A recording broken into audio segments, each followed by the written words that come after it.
What's up, guys, and welcome to the Hollywood Dreams podcast. Today's episode, we talk with our friends Rozz, Gallaher, and Torok, also known as Rozz, Calibur, and Christal T. Roxx, from the legendary Hollywood band Liquor Sweet. We had a great chat covering everything from the humble beginnings in Ohio, making the trip to LA in a converted school bus, to becoming one of the Sunset Strip's biggest bands. Of course, we also talked about the latest and actually the first official album, which came out last month on eonian Records. So as soon as you finish listening to this episode, go check that out on Spotify or YouTube or wherever, and then buy the albums for the guys. So let's start the foreplay. Here's Liquor Sweet. All right, welcome, Chris, Russ. How are you guys? Awesome. Good, How are you man. doing? I'm doing all right, man. Welcome to the show. Well, thanks Thanks for for having having us. us. It's a pleasure. It's a pleasure having you guys here. Um, so what's up with you guys? Ross, why Not don't you much. go first? I'm in California, and Chris is in Ohio. Chris, I have a question. Chris, you're going to be doing you know about the October 8th show, right? In Lakewood? We do know about the October 8th show in Lakewood, and we have not, at this moment, Liquor Sweet is not committed to do anything yet. So I'm not going to say we won't do it. I'm just going to say that at this moment, we have not committed to it. We've talked with some of the guys from Priscilla and some of the old Spoiled guys, and they wanted to try to have Liquor Sweet be involved in some kind of capacity, but our lives are so much different now. And to me, I'm not going to speak for Rozz, but to me, Liquor Sweet was about Risky, Christal T, Michael D, Dave Xavier, Rozz, and even before Risky was in the band, Nico. So to me, it's not really Liquor Sweet if it isn't all of us. And, we'll get into the history of the band, but, it took us a lot of years to have this record come out. And the reason that it took a long, long time is because we needed all guys to be on board and be behind it and really want to do it. And it was such a great moment for us to get all six guys back together, talking again, and get behind the project. So we are super excited, that Eonian Records put out a Liquor Sweet record finally that, people can find, on their website. You can go to a lot of different foreign heavy metal record exchanges. Our friend Tom Mathers from Cherry Street owns Paris Records. You can find Liquor Sweet there. You can find us on Spotify and Apple Music. So we're really, really, really excited that, Liquor Sweet is back together in some sort of capacity. Not like it was, but, there's something to remember that time of our life. And I think it's very cool that there's an audience for it again. You know what I mean? And like in the mid 90s, it just seems so like, where was this music going to go? And who was going to keep the torch lit? And in recent times, you have the Monsters of Rock cruise. You have all these. You have the what's that festival? Oh, the M3 festival in Maryland. You have Yeah. all these big shows, and the stadium tour, of course, has taken off. And I mean, it's awesome to see this music actually people wanting to hear it again. And in my opinion, it should have never went away in the first place. Oh, I mean, yeah, I'm sure we Dave, totally agree with that. Yeah, Dave, I don't the even early- think it really did go away, to be honest with you. I think there has always been a cult following Rozz. Wouldn't you agree? Oh yeah. I mean, I would say that, yeah. yeah. I mean, it was what should I say, with the the 90s and grunge, and then the 90s kind of alt rock kind of took over, and it was like it was extinct for a while and never existed, but everybody was missing it and wondered where it was, and like, okay, why could such great music just kind of go away? But it's just because nobody was playing it on the radio anymore, Yeah. But And MTV wasn't playing music hardly ever. Exactly, but yeah, I think that it just goes to show that with the resurgence of it, over the past decade, that everybody still loves it, and it's cool to see. It's not just the people our age that still love it. There's a lot of new, younger fans. You see all the young musicians. They're playing, our type of music. They're playing, they want to be like Slash. They want to. They hear this older music and love it. So it's definitely stood the test of time, but it just kind of disappeared under the blanket for a while. Yeah, and we got one of the young ones hosting this show right now. That's cool. I guess you can say that. Yeah. It's funny too because it's like with the passing of Eddie Van Halen, I think even younger kids are starting to realize, wow, that doesn't happen every day, and you go back and you watch a guy who, turned the guitar completely upside down and completely changed the approach of rock and roll guitar. At that point, there were great blues type players, but Eddie Van Halen taught us how to shred, and all of the hair metal guys wanted to be Eddie Van Halen. They wanted to, or Randy Rhoads. You wanted to shred. And a lot of those grunge guys, although those songs were awesome, you don't hear those guys tear it up like the guys from the hair metal days. Those guys could shred, and so it was a sign of the times that it has its place. So definitely, yeah. I'm glad it's back. Absolutely. So, going back to your record, those are all remastered, but there's no re-recordings, or is it all stuff from back in the day, or was anything re-recorded for this occasion? Yeah. So everything from the record is the original recordings that from back in the day. So you're looking at a span of when the band formed back in 89. All the way through, till and you're gonna have to help me out with the years, Rozz.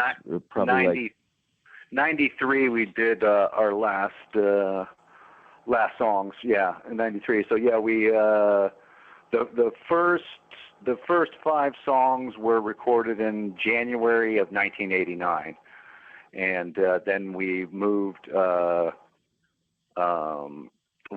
LA in the August of 89, and I think right before we left,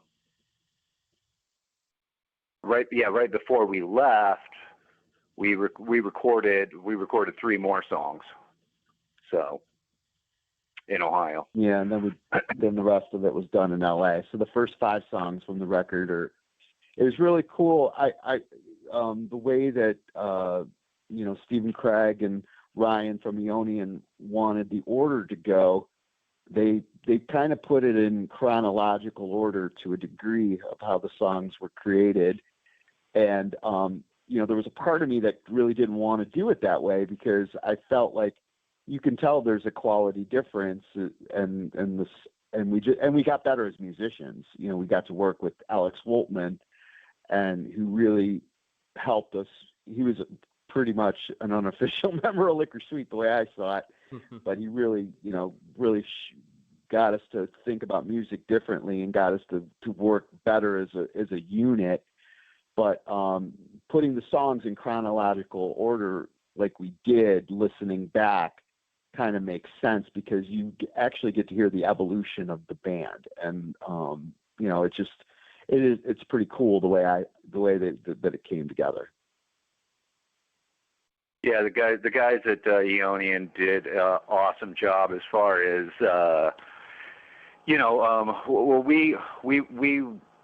what should I say? We some of the stuff, especially the early stuff, we didn't have masters for. It's definitely the first 5 songs we did not, and so it was kind of asking everybody we knew, everybody in the band, and everybody in the band knew. It's like, who has digitized this music that has like the best quality digital copy of it, that has been, saved over the years. And so we went through quite a few different versions to find the best quality one to start with.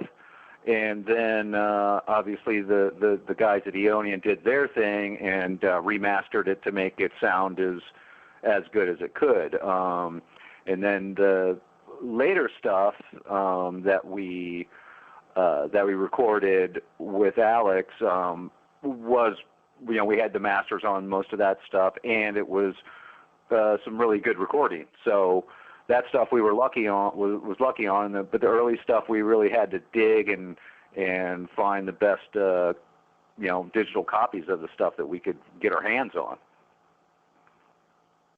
Now, when you guys left Ohio and went to LA, how quickly did things take off for you when you got out there? Oh, it sucked. Yeah.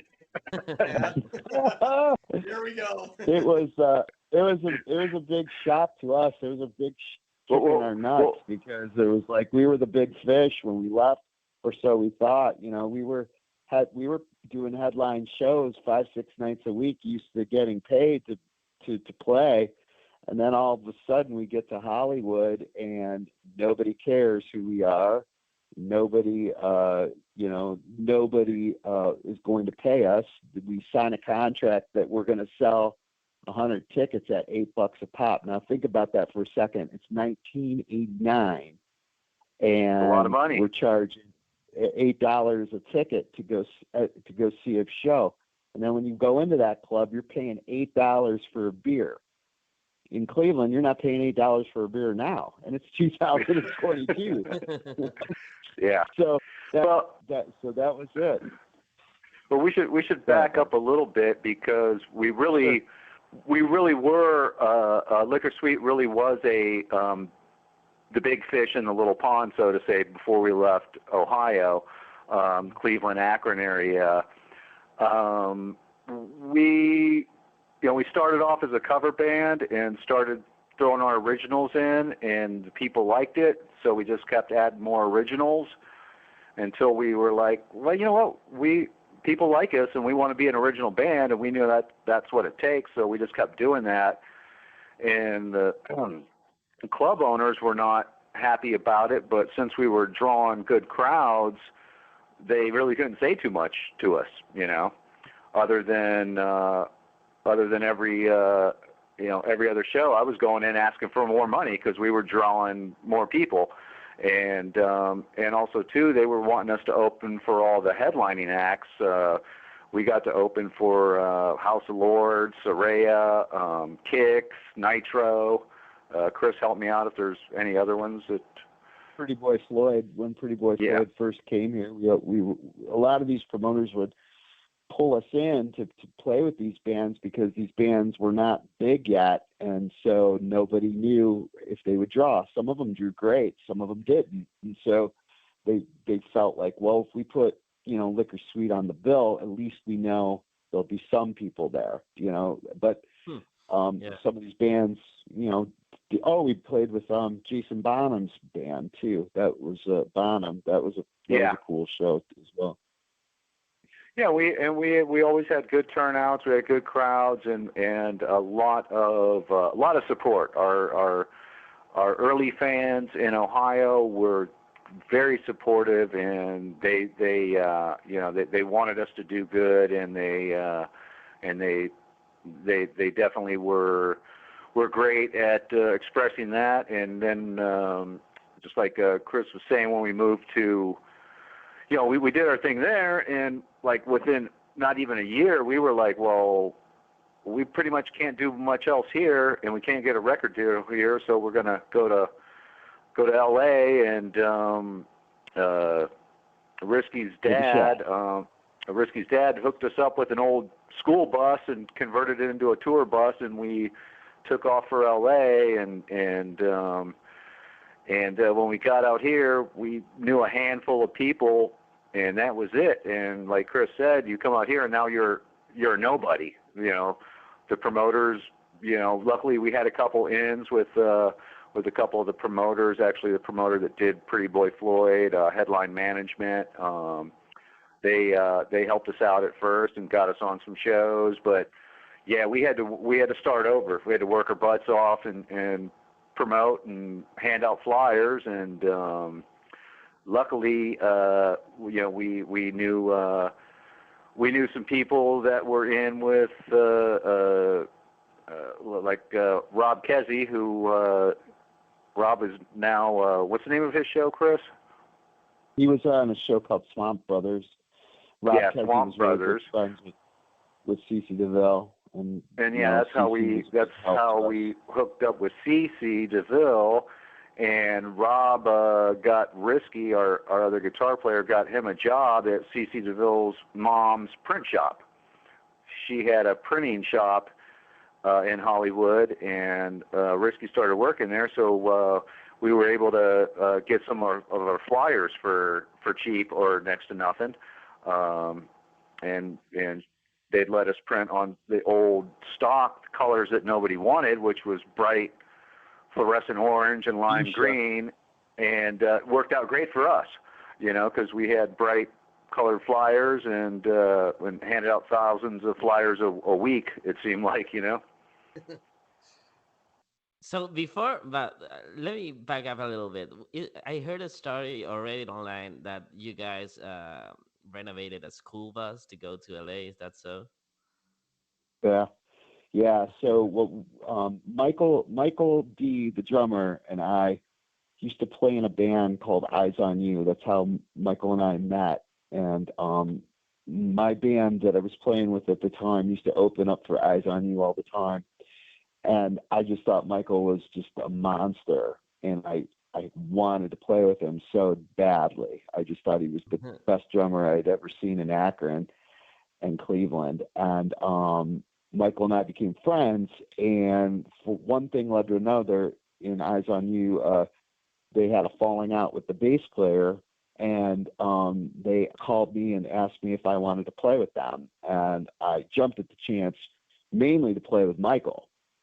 And it was kind of going in a direction, and those guys were looking to do something, and Michael just kind of got tired of it and just said, screw these guys, Chris, I'm quitting the band, and you're quitting too. And I said, okay. I didn't really expect to quit then. And I go, okay, buddy, what if you quit, then I quit too. And so that night, Michael quits the band. He goes, and we're going to form a new band, and we're going to form it tonight. And I went, what? So Michael and I just started putting the feelers out, and Michael knew Nico Daniels as a guitar player, and we were talking with some other guitar players, and not even a month before I left Eyes on You, I actually met Rozz in a bar again. We knew each other as acquaintances, but he said, hey, I'm forming this band. Do you think you might want to play bass for it? And I said, I kind of got this thing in Akron going on. Well, then but give me your number anyway. And so I got Rozz's number, and when Michael and I decided we were going to put something together, I know this guy in Elyria. He looks like Paul Stanley. He's a total rock star. We got to bring him down just to check it out. So Rozz came over to my house, and not only did he, play guitar for me and stuff, but he already had songs that he was working on, and I already had songs, and so we were like, you got to meet Michael. And Michael and I already had the singer picked out. A girl I was dating at the time was trying to put together a band with Dave Xavier. And Dave, if you've listened to the record, Dave has he's got that cool Vince Neil kind of tone, but Dave writes songs too. And I was like, we got to work with Dave. This is going to be cool. And we pretty much went to a club. We had some beers together, and we just looked at each other and go, we got to form this band. And Rob Keswick walks up and goes, well, not only do you got to form this band, but you got a show here in 2 weeks. And I went, what? And so literally Rob got us a gig opening for our old band, mine and Michael's old band, and it was 2 weeks away. So we literally had 2 weeks to do our first show. So we threw together, a set of covers to get it going, and it instantly took off. I remember doing that show going, I don't know if we got the right lineup or not. And Dave goes, after that show goes, yeah, we do. We got the right lineup. This band is totally got chemistry, and it just blew up. It wasn't even work from then on. It was just like, it just seemed everything was falling into place, Yeah, it is kind of funny too, because like Chris was saying, him and Mike left Eyes on You. I think Dave had just gotten kicked out of his band. What was that? Wicked. What was the name? Yeah. Yeah, Wicked. Well, he was going to get kicked out because they found out he was working with my girlfriend at the time. So, yeah, you'll have to tell that story some other time. I had just got kicked out of the band called Austin Healy that I formed. I formed the band, and they kicked me out. And then, we were all like kind of misfits and not within a band. And like Chris said, the band just kind of was thrown together. And Michael D said, yeah, Chris, we're going to form a band tonight at the club. And it kind of happened that way, basically. It did take a little bit longer than that, but that was basically how it went down, and it went down pretty quickly, and just happened to, I guess, just happened to be the right thing at the right time, because it worked out pretty good. Up until we did, within the first year, we did have a lineup change with Nick O'Daniels leaving the band, and that's when we got Risky Ride joined in, and one of the reasons was we Risky was a good songwriter, and we saw that in the band that he was in, and we kind of wanted him in our band.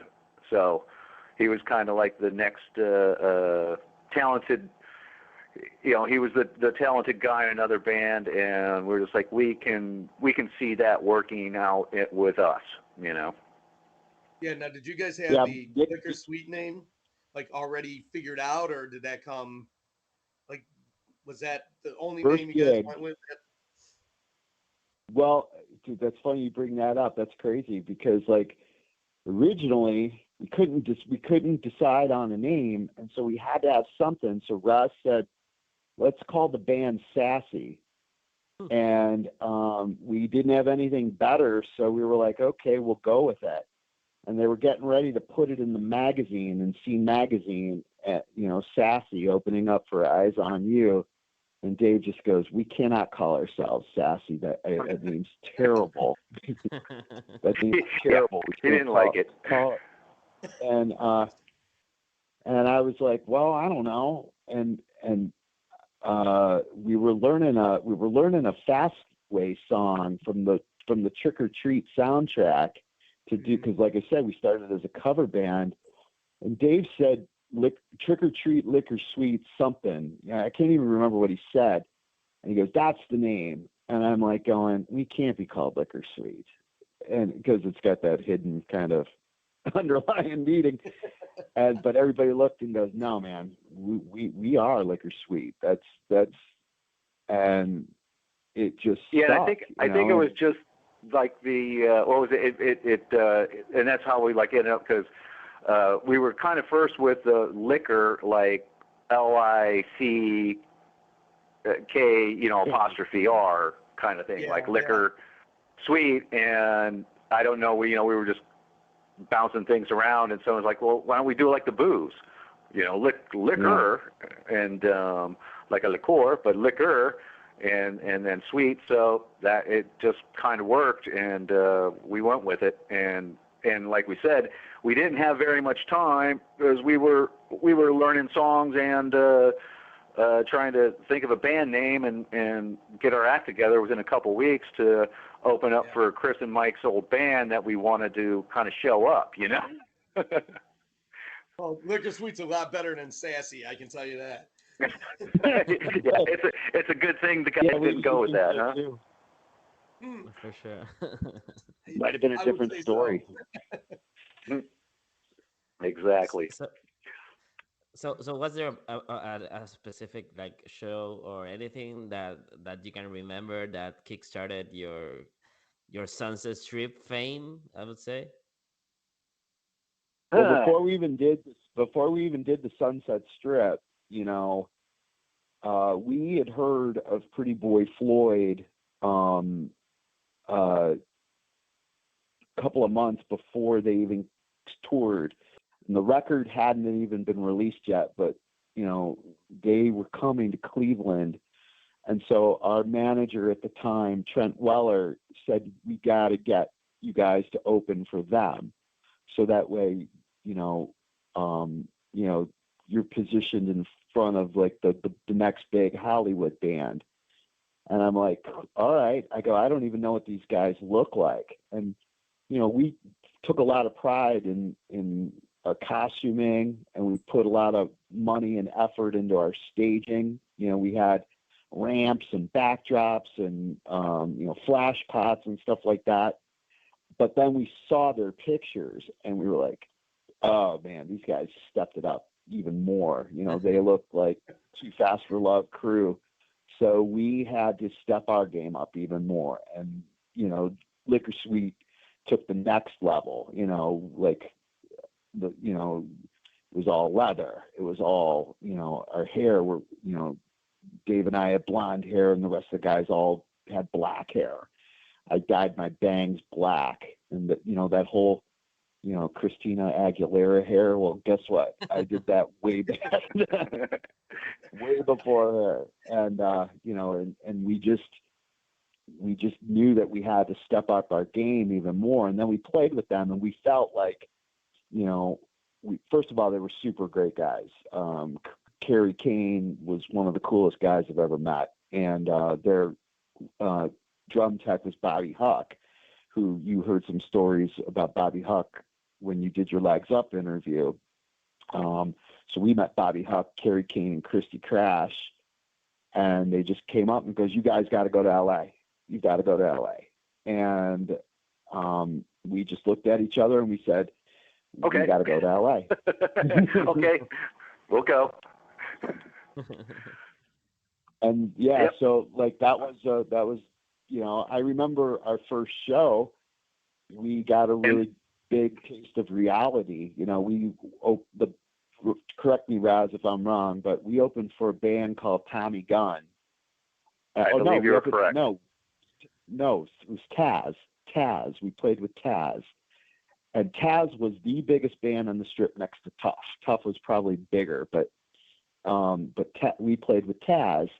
But we got the last slot. So Taz played, and we got to play last. Yeah, the closing slot, which was not the best thing back then, but it was where you had to start. Yeah, so they gave us the closing slot, and the place was packed, and we worked our rear ends off, and we barely sold any tickets, and we had to like scrounge all of our money together just to buy our own tickets.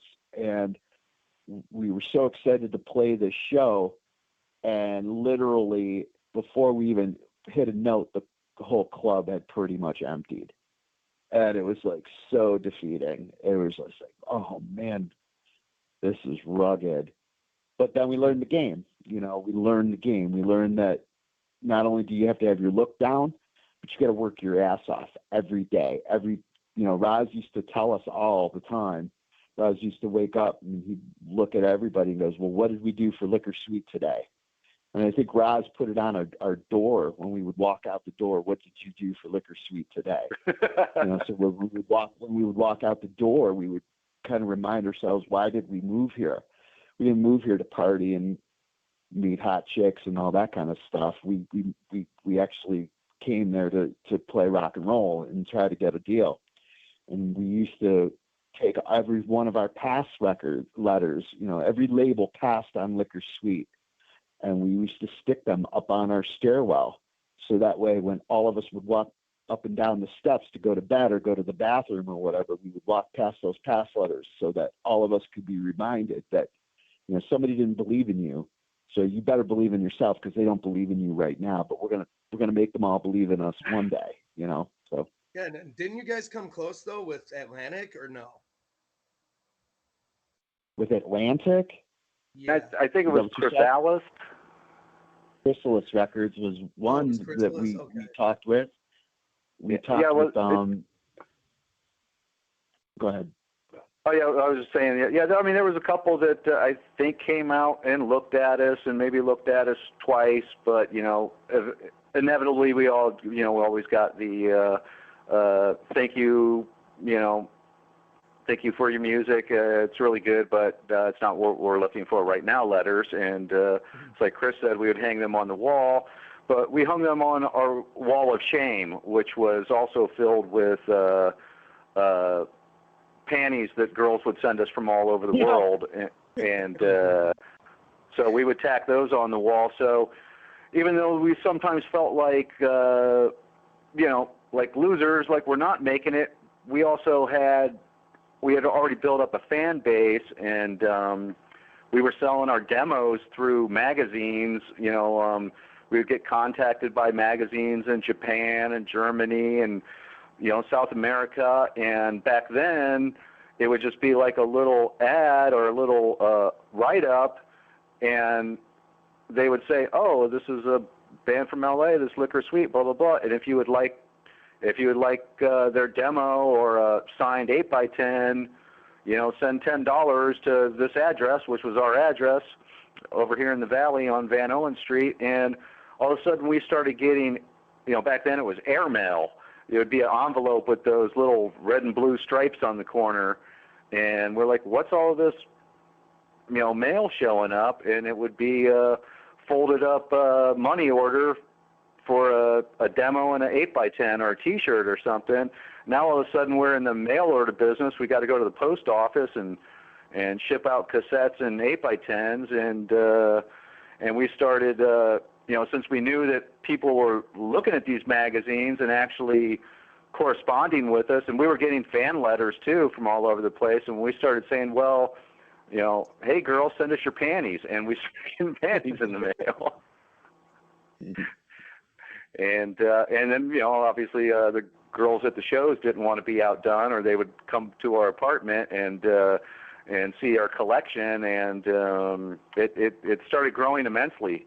We had a townhouse in the valley, and the panty collection started growing down the stairwell, and it was pretty much a sight to be seen, I tell you. That's awesome. You guys had a townhouse. You guys were like living it up in LA. Well, it was a 2-bedroom townhouse apartment, and there was 6 of us living there, 7 or 8 most of the time, really, because we always had a couple stragglers. So, yeah, each bedroom had. Once we finally did get furniture, we got bunk beds. And so each bedroom had bunk beds in it, and there was a cubby space under the stairwell that Rod lived in, and we had couches. So we weren't really living large, and this was also too, as in deep Van Nuys. It wasn't the best of neighborhoods. You know, we'd sometimes hear gunshots at night. You know. Yeah. And where would you guys put your school bus / tour bus at? We used to park it around the corner.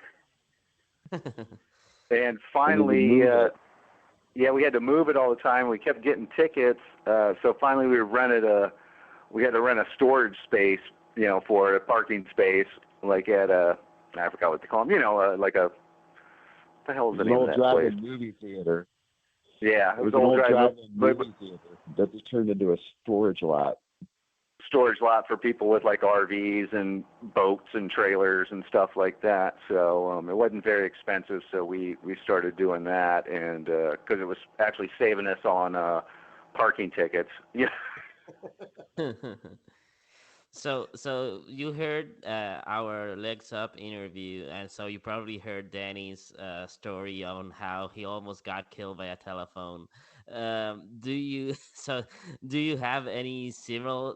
He Do almost you got what? remember any? What did He almost what got did Danny almost do? he almost Danny, got he almost got killed by a telephone cord. he ended I up did hear that story. drunk with a telephone cord wrapped around his neck one night, Yeah. and So JP had to save him. so do you have any similar debauchery stories like that from Oh, your we have LA lots of stories, but I'm trying to think of something that is tame enough to talk about, actually. But I don't know, Chris. You have anything in mind? Well, we did do a sock party where the guys from Rosie Coyote came out to our party, and they dressed up like the Chili Peppers and wore nothing but socks, and then and pretty much everybody was in their underwear, so that was a crazy party. And then we did a couch party, and the guys from Bad Influence said we didn't have a place to seat, so we grabbed this couch, and they brought their own couch, and we always had like crazy before show parties that we would have to do one last surge for ticket sales and stuff like that. And, these guys would host the party and sell tickets at the door, and then I would be down on Sunset, hustling the tickets, meeting people to try to make sure that we ensured a sellout. And and we hustled that way. In regards to debauchery and stuff like that, probably, I'm sure we could, but we've all kind of grown up now, and we have, other lives that probably would be in our best interest to keep some of those a little bit still in the dark.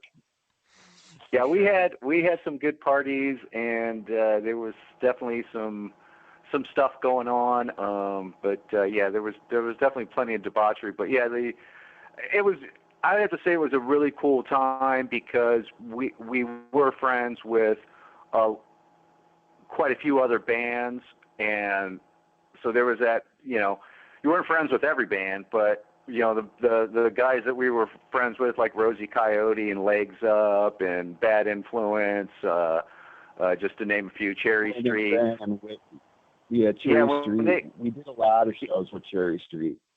Yeah, but when they would come over to our parties, oh man, it was always a blast because, like I said, they would bring their own couch, and then I think it was the guys from Bad Influence. They showed up with a shopping cart that had a manhole cover in it. Remember that manhole cover was in our apartment for the longest time because it weighed like 300 pounds. Nobody could carry it. Yeah. But somehow these guys. The guys from Baton Rouge. Do you remember that band Baton Rouge? Yep. Yeah. Okay. Well, they had a major deal, and they were living like 3 apartments over from us when they were recording their first record, and they just came over this one time and they go, hey, we're in this band called Baton Rouge, but you guys always have these hot chicks coming to your house, so we had to come over and see. Can we hang out with you guys? And I was like, sure, man, come on in. And then our buddy Dave Brooks was in right before he was in Slam and Gladys, and he would come in when Janie Lane was not on tour. Janie would come over, or I remember one time Brooks brought Duff McKagan over, and it was just a cool time, man. It was just crazy. Yeah, we used to hang out with the guys from Hurricane Alice and what was Dave Reese's band? Yeah, Dave Reece was in Bangalore Choir. And so the guys in Hurricane Alice, they were on Atlantic Records, and they had just got signed, and they had just pretty much were finishing up their record. And when we moved out, we lived in the school bus. We were homeless. And so Darren Robinson, rest in peace, his girlfriend was Monica. She owned this plaza where her parents had a dry cleaning business, Ross? Or it was a uniform business where like all the Yeah, all your police and security guards and people of uniforms used to get their uniforms done there, made. And Hurricane Alice rented one of her spots, and so because we were homeless, we had nowhere to go. They felt sorry for us, so they let us plug in our school bus into their power, and they brought us a hose so we could take showers outside with a hose when we lived on the bus. But Hurricane Alice was super cool, and when they did like their first Metal Edge shots, you know, Bruce Newbaum wore the Liquor Sweet T-shirt on Metal Edge, so people would see, you know, who Liquor Sweet was, you know, before anybody nationally knew who we were. Yeah, it was a cool times, man. So yeah, and a lot of, like I said, a lot of cool bands and a lot of cool guys that it was, you know, fun to have that camaraderie with and that kind of thing. And some of them went on to do, you know, good things, and some of them didn't. You know, but it was a good time. For sure. Yeah, absolutely. Yeah, go ahead, Dave. Oh no, I was just gonna say it amazes me how many musicians from Ohio were actually involved in the scene. I mean, that blows my mind, and I think that's really cool. From Cleveland alone, I mean, Snake Rock was out there. He was out there before we even got there. Snake was out there. Michael Lay, who used to be in one of my favorite bands called the High Plains Drifters. Michael Lay left the High Plains Drifters and he played with Axl Rose's brother. I can't remember what the name of that band was, but he was out there. And then, you know, we were out there. And then not too long after that, the Spoiled guys came out. Brooks came out, you know, with Slammin'. Chris Childs and JP. Yeah, they came out way before us. Yeah, Chris and JP were out there before us. In fact, Chris and JP were responsible for helping me get a job. You know, so yep. You know, so it was a cool thing, man. You know, the Cleveland guys were all about trying to lift each other up. You know, you know, nobody was trying to stab somebody in the back. Everybody was trying to lift each other up and try to help each other out. So it was cool. Yep, and Les Riga came and stayed with us for a while. Johnny Five, and then he was playing in some bands, Rocking Horse, and even like to this day, I'm still friends with you know, Chris Childs and JR. I play in a country band with those guys right now. I've been playing with those guys for about 10 years. What's the band name? The band is called 72 Rust, like number 7 and number 2, like 1972, like 72 Rust. And it's kind of a modern country band. We were originally called Uncle Daddy, but that name soon to be popular. There were several bands around, so we recently, I think it was like 2018, we changed our name, and Jungle Jim from the band Children played with us up until recently as well. But yeah, we're still at it, you know, making some country music now. Old rockers playing country. Yeah, you're not the first. Right. Nope.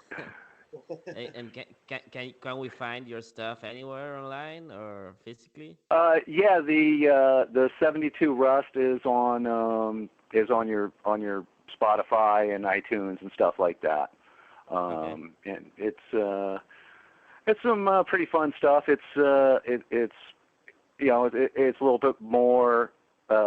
It's country, but it's got some country rock and you know, some modern country vibe to it, and it's some fun tongue-in-cheek songs. We got a song called "Get Off My Porch," so you know, that kind of thing. But it's Chris Childs has always been a good songwriter, and he's still at it, man. He still writes some good stuff. Yeah, that's cool. I could deal with a little bit of the country music. You know, you got people like Brantley Gilbert or even Keith Urban, who I think is a great guitar player. Oh yeah. I mean, so Yes. stuff that I can handle the country stuff. That's cool. Yeah, you should check it out. There's some there's some like I said, there's some modern and southern rock type stuff, vibe in there as well. It's definitely has a little bit of our rock and roll roots to it, as well as the country music that we like too, So, some of it's a little heavier, where we're kind of like the Jason Aldean type stuff, a little heavier, kind of a rock song with a twang, so to say. Very cool. Definitely be checking that out. So, you guys parted ways back in '93, right?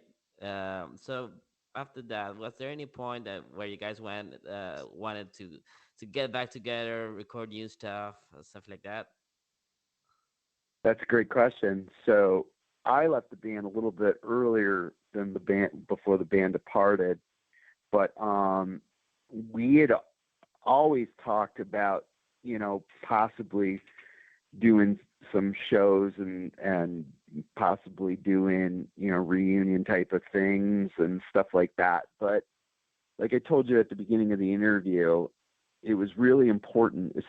I can't speak for the guys, but I can speak for me, that it was really important that the main five were always together.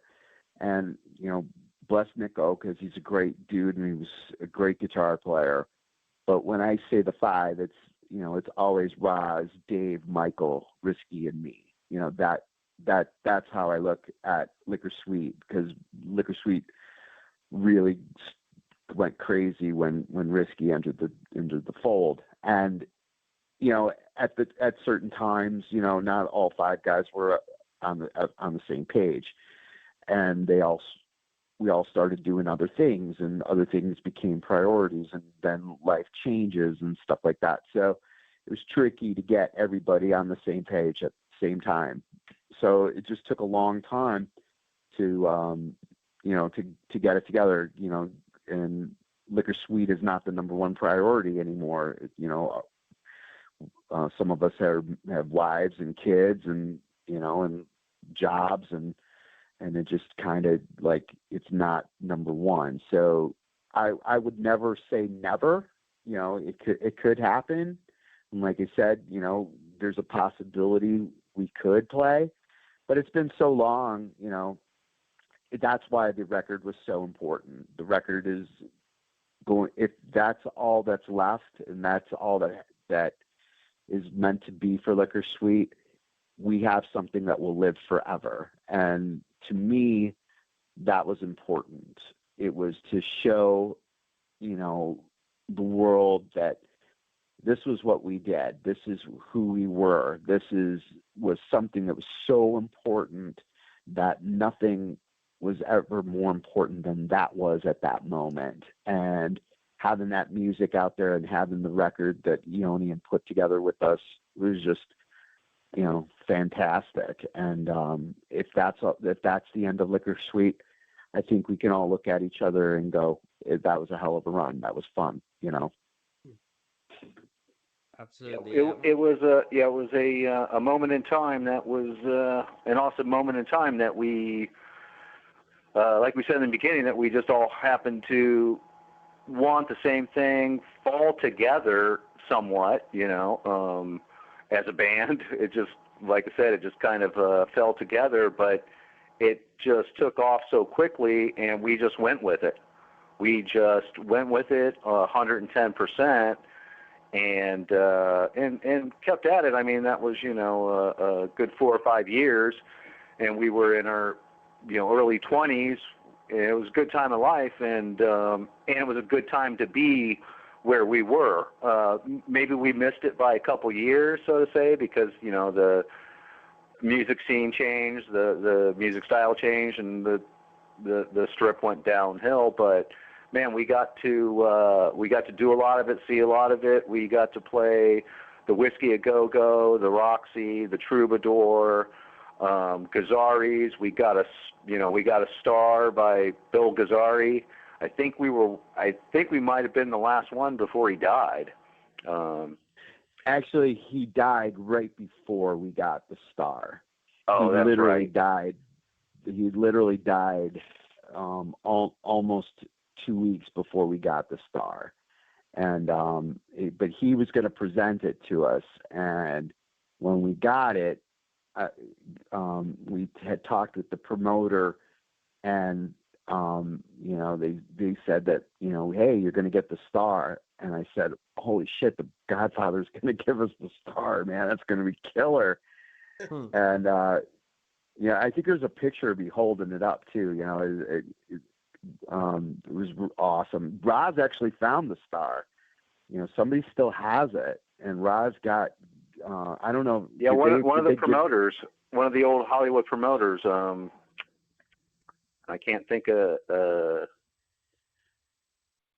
Brian Malkovich, one of those guys. Okay. Anyways, Bobby Huck went to somebody's office, and it was hanging on the wall, and he was like, took a picture of it and sent it to me. Yeah. Wow. That's awesome. That's awesome. It's Legs Up got the Star too, because Danny Kane was telling me almost the same story, and that's awesome. Like, Ohio guys get. I think they got their Star. They got their Star like a week after ours, or 2 weeks after ours. It was awesome. Yeah. In fact, when they got their Star, they I remember Childs asking Rozz, hey, you know what? There's not another band on. Would you guys want to play? Because we're getting our Star. And we said, hell yeah, we'll play. Shit, yeah, we'll play with you. It's to support our guys, of course. So we did. That's cool. That's awesome. So did you guys had any besides the Gazzari's? Did you guys had any other favorite venue to play? My favorite venue always was the Roxy. Yeah, same here. I was gonna say I think all in all it was probably everybody's favorite venue as far as our band goes. The Roxy always seemed to sound the best. Gazzari's was the most fun, but the Roxy sounded the best. But then we used to do a bunch of Troupe shows too, and that was the Troubadour was always fun. And then we did some FM station shows, and those were fun. And we came a little too late because the country club had closed, and then they tried to reopen it a couple of times when they were just doing hardcore shows. And so we never got to play the country club, but we got to play the Waters Club in San Pedro. We played the Marquee. The Marquee. We played Exposure 54. We played Coconut Teaser. Yeah, Red Light District. Red Light District. Yeah, so there was, and what was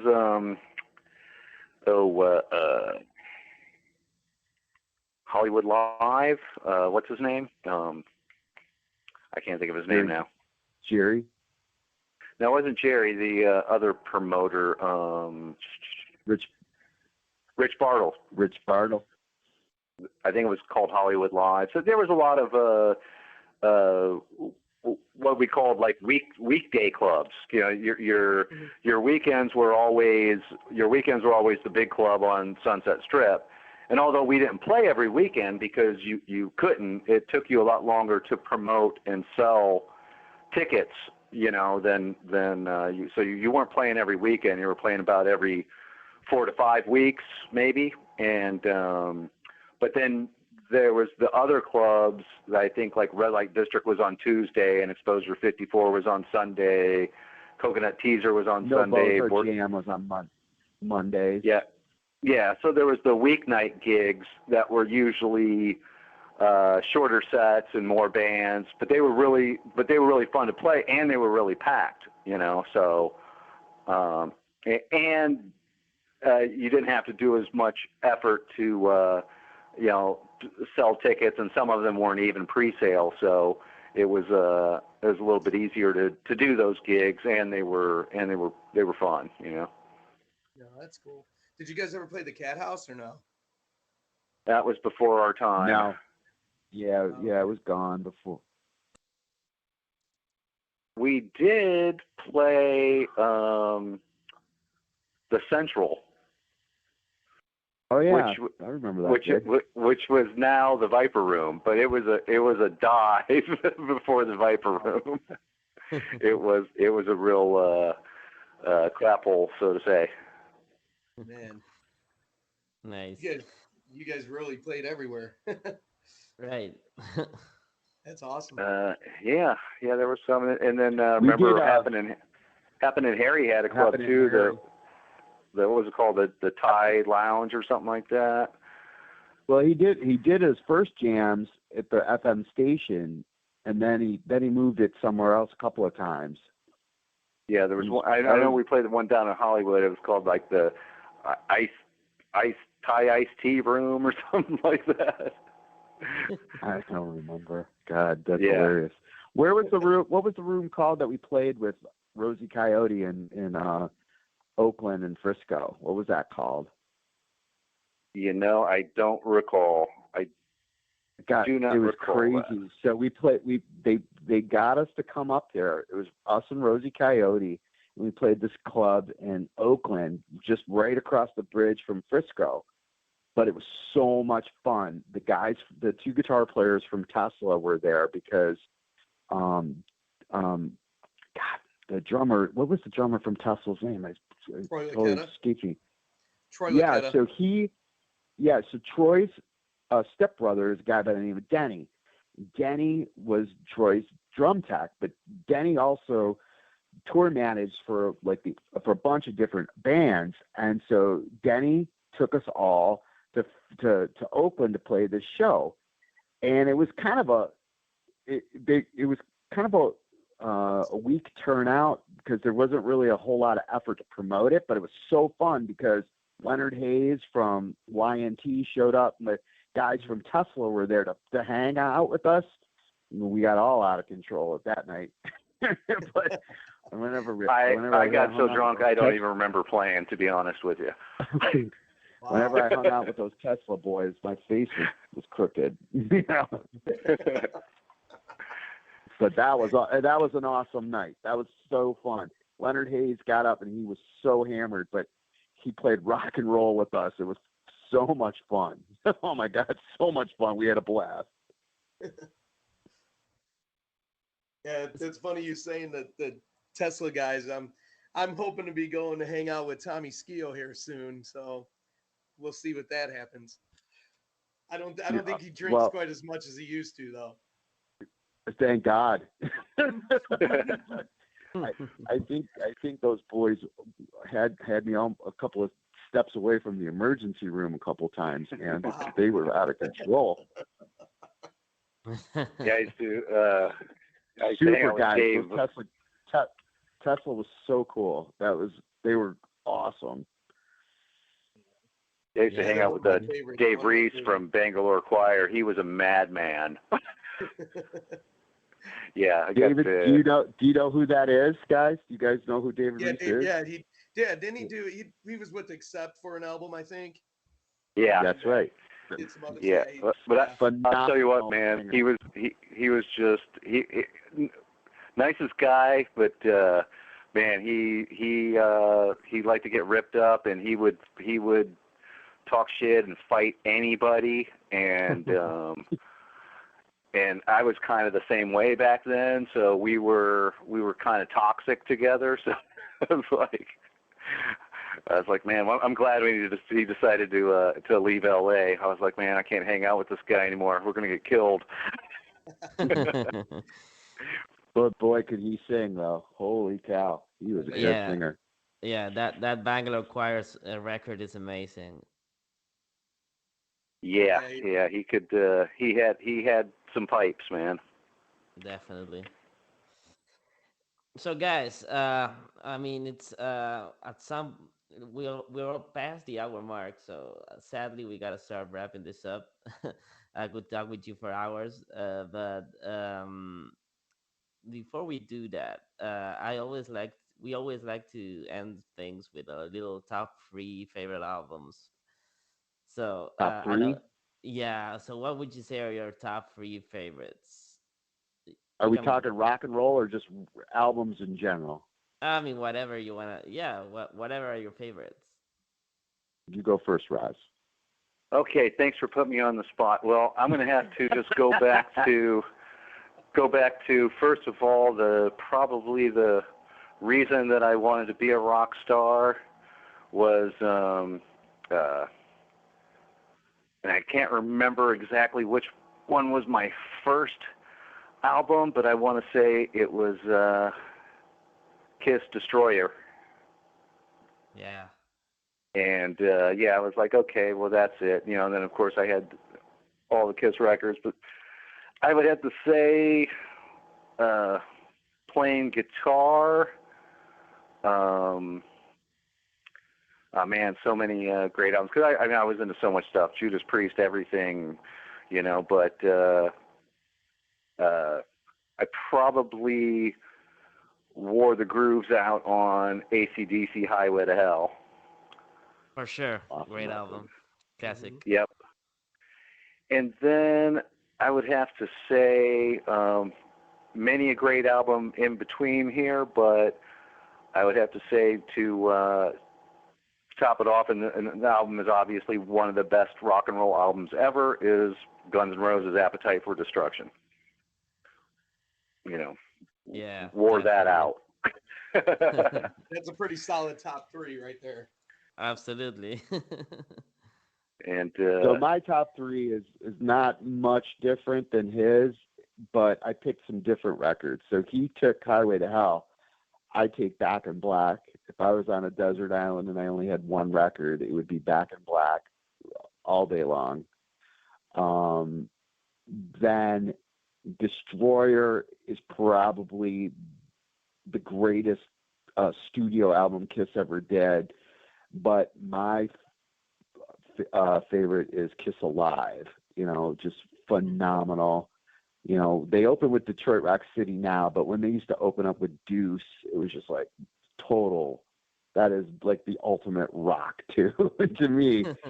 And then Never Mind the Bullocks. Here's the Sex Pistols is a record that totally changed my life. Because I was always the punk guy in Liquor Sweet.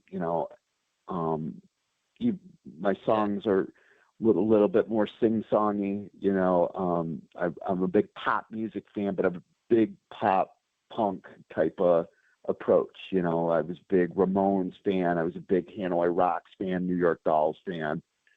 So I love, I have the Clash, the Buzzcocks and stuff like that. I was Nice. kind of the punk guy. And Yeah, we had a that's lot of. Go ahead. no. You go ahead. No, I was just going to say, and you could tell, like in some of our tunes, especially the way like Dave sings, he's got a Vince Neilish type of style, but then the way that he holds out some of his melodies and stuff, you can hear David Bowie. So there's definitely, some David Bowie-esque to it, and stuff like that. So. well, I'm going to have to butt in and just say, I really probably should change my first one to the Donny Osmond album that I had when I was a teenager. Was that the Which Osmond one? rock album? I started off with all kinds of stuff, but yeah, it was like, I had a Donny Osmond album, and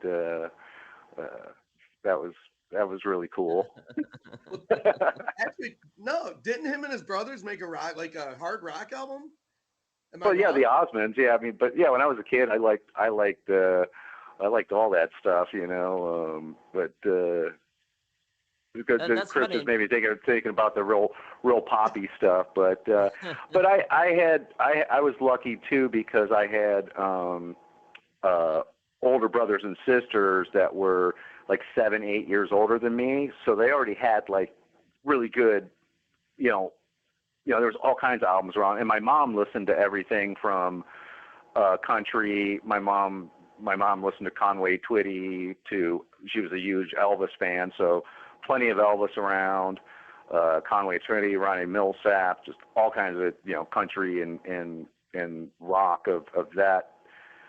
My mom's era, but yeah, my brother, I remember having like Deep Purple and Uriah Heep and Eagles, just all over the place. And then my sister had like a lot of pop stuff. I can't even remember, but I used to listen to all of it. So I had a good I just had a smorgasbord of records to listen to. Yeah, my when it came to rock and roll, man, Rick Springfield was it for me, man. That he showed me what a rock star was, and I was like, that's it. I'm into this, But I'm still into him today. He still rocks, man. At 73 years old, whatever. Yeah, but there's just like so many great albums that I worn out, when I was a teenager. It was like, the Cars' first album, Pink Floyd, there's just so much great stuff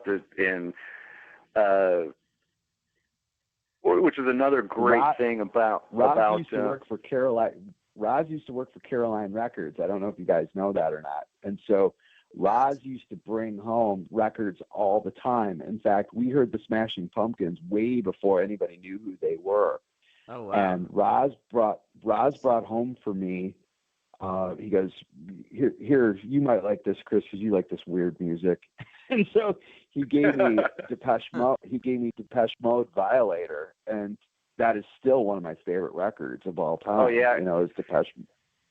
And it's kind of funny when I look back at working at Caroline, because Caroline was not only a label, they were a distributor, and they distributed for probably 50, 60, 70 smaller labels, including Sub Pop, which was the Seattle label. And so I had access to Nirvana and Mudhoney and all those Seattle bands before it was even popular. And it was funny because these stuff was, the stuff came into the warehouse, on pallets, and we would break them up and put them in boxes and ship them to the record stores. And back then, there was everything. There was vinyl, cassettes, and CDs. So record stores were still around, and they were still buying those three formats all the time. CDs were the most popular thing because they were the newest thing, but people were still buying cassettes and vinyl. But yeah, I mean, the Four Horsemen, Hole, Hole was on, I think, on Caroline. So there was all the first this record stuff. Was. What's that? The first record was, the first record was. Huge. But yeah, it was before. But what was funny is this stuff was going out in boxes and boxes full of. It was going out to the record stores, Tower Records, Camelot Records, all the big record stores. And I should have known then that the hair metal was dying because, Nirvana and Mudhoney and Soundgarden and Hole and the Four Horsemen and all these other bands were like selling like hotcakes, Yeah. Right under my nose. Right. I was the one putting it in boxes and shipping it out. So it was your fault. Okay, now you were working. Yeah, I was working for the enemy. Yeah. Well, we had to have a day job, we had to pay bills, and actually Chris's buddy his wife used to work for you, Alex, right? Alex Nogales? Right. Yeah. So actually, he got me the job. Chris got me the job through his coworker, her husband, and Alex was like, I'll get him a job if he gives me a ride to work. And I was like, well, all I got's a motorcycle. And he was like, okay, well, that's cool. So I had to go pick up Alex every morning and drive him to work on the back of my motorcycle. And but I had a job, and it was easy enough because all we were doing was pulling orders. So I could go in late and hungover and and walk around like a zombie all day in a hot warehouse. And Alex was the warehouse manager, so I gave him a ride to work, so I didn't have to worry about getting fired. And if he was late, if I was late, he was late, so it didn't matter.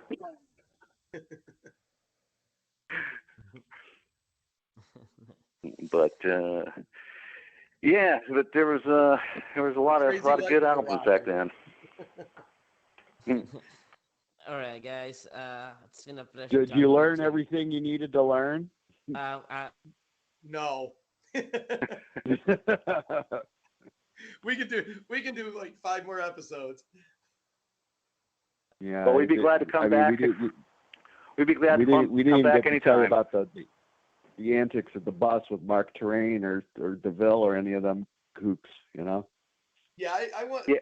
That's something we have to go back to, the CC DeVille stuff. That should be interesting. Well, that's another time. That's another story for another time. You're gonna have well, to like find I said, shots for those stories. Almost everything that I thought about in my head about telling a story, I was like, no, can't tell that. That might get somebody in trouble. Too much drugs involved in that. Too much, can't do that. So unfortunately, we do have stories where I'm just afraid to tell them. I don't want to go back and get anybody in trouble. Let's just say we weren't altar boys. That goes without saying. We were definitely not altar boys. I can imagine. You save that for Striper. No, what's funny is my good friend my good friend was their tour manager, and I got to hang with Oz, and he is just such a sweet, classy guy. And I got to meet, Robert and Michael, and they were all so cool. And I looked at my buddy, I go, gosh, they're so nice, and they're so they really are about religion and stuff like that. I go, I certainly hope that lightning doesn't come through this restaurant roof because I'm sitting with them, Hey man, and they still put out solid music today. They're great players, unbelievably great, unbelievably great. They are, yeah. All right, guys.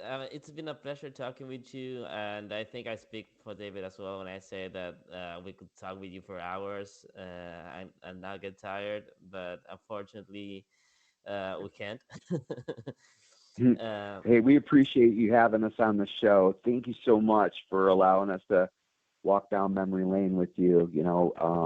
I can say for David and Michael, Risky and Nico, thank you so much for taking an interest in the Liquor Suite. We really, really appreciate, you taking the time to talk about us and allowing us to plug our record. For sure, man. I mean, I definitely, I love your music. I think it's great. I think the album is great, and everyone that's listening right now should, once this episode is over, you should go right into Spotify or whatever and hear the album and then buy it. Very cool, man. Yeah, thank you so much.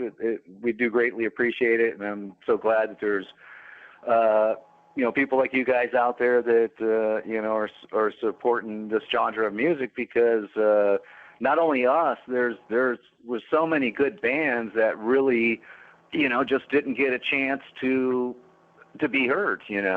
There really was. I mean, Hollywood, and not only Hollywood, but other areas as well. Just there was a lot of good bands with a lot of good music, and unfortunately, there wasn't enough record deals to go around. Yeah, definitely. But yeah, it is our way of at least reliving the good old days with some great bands that should have been bigger than they were. But definitely. Yeah, and if you guys ever want to just talk off the air and actually hear some stories, we will tell them to you. I'm totally I I just don't want to get anybody in trouble, including myself. Well, hey, I mean, it was the way it was back then, and you guys weren't the only ones. Everybody was living it. Just some a little harder than others. Amen to that. Yep. Okay, guys. Love talking with you guys. Thanks for being All right, man. Peace. Rock on, brothers. Having us. Keep rocking. Take care. All right. Bye-bye.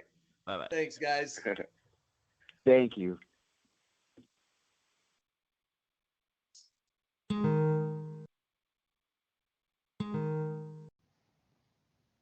Alright, folks, sadly, that's all the time we have for today, but what an episode, right? Don't forget to hit the follow button on Spotify and share it with your friends. You can also follow us on Instagram at hollywood.dreams.podcast. And rock on!